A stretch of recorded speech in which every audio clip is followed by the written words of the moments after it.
Find the HCF of மீ பெரு பொது வகுத்தி 1.08, 0.36 and 0.9 இது மூணுத்துக்கும் HCF கண்டுபிடிக்கணும். சரிங்களா? கண்டுபிடிக்கலாம். இப்போ பார்த்தீங்கன்னா 2 ஸ்தானம் தள்ளி தான் புள்ளி இருக்கு. இந்த ரைட் ஹேண்ட் சைடு தான் பார்க்கணும். இங்கே 2 ஸ்தானம் தள்ளி புள்ளி இருக்குது. இங்கே ஒரு ஸ்தானம் தள்ளி புள்ளி இருக்குது. 100ஆல பெருக்கணும். சரிங்களா? இப்போ இதை 100ஆல பெருக்கினீங்கன்னா என்ன கிடைக்கும்? 108ன்னு கிடைக்கும். ஓகேங்களா? இதை 100ஆல பெருக்கினீங்கன்னா 36ன்னு கிடைக்கும். சரிங்களா? இதை 100ஆல பெருக்கினீங்கன்னா ஒரு ஸ்தானம் தான் தள்ளி புள்ளி இருக்குது. ஆனால் நம்ம 100ஆல பெருக்கிறோம். அப்போ நமக்கு என்ன கிடைக்கும்? 90ன்னு கிடைக்கும். அப்போ HCF கண்டுபிடிச்சிட்டு மீப்போவா கண்டுபிடிச்சிட்டு 100ஆல என்ன பண்ணிடணும்? வகுத்தணும். ஓகேங்களா? சரி கண்டுபிடிக்க போகலாம். HCFனா காமனாக வகுக்கிறது மட்டும் எதால வகுக்கலாம்? 2ஆல வகுக்கலாம். சரிங்களா? கொஞ்சம் எக்ஸ்ட்ரா 4ஆல கூட வகுக்கலாம், ஒன்றும் தப்பு கிடையாது.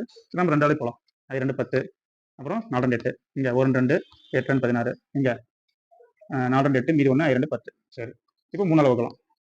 சரி, 1 3, அப்புறம் 2 வரும், 8 24, இங்கே 6 18, இங்கே 1 3 மீதி 1 5 15. சரி, மறுபடியும் எதால வகுக்கலாம்? 3ஆல. 6 18, 2 6, 5 15. சரிங்களா?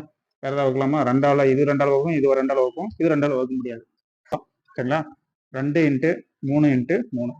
அப்போ HCF 6 6 18 18ன்னு வந்துருக்குது. ஓகேங்களா? இப்போ நம்ம என்ன பண்ணணும்? 100ஆல தானே பெருக்கணும். இப்போ 100ஆல வகுத்தணும். அதுதான் HCF. ஓகேங்களா?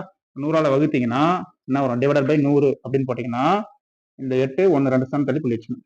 0.18 அதான் ஆன்சர். C answer. ஓகேங்களா? அவ்வளோதான் ஆன்சர்.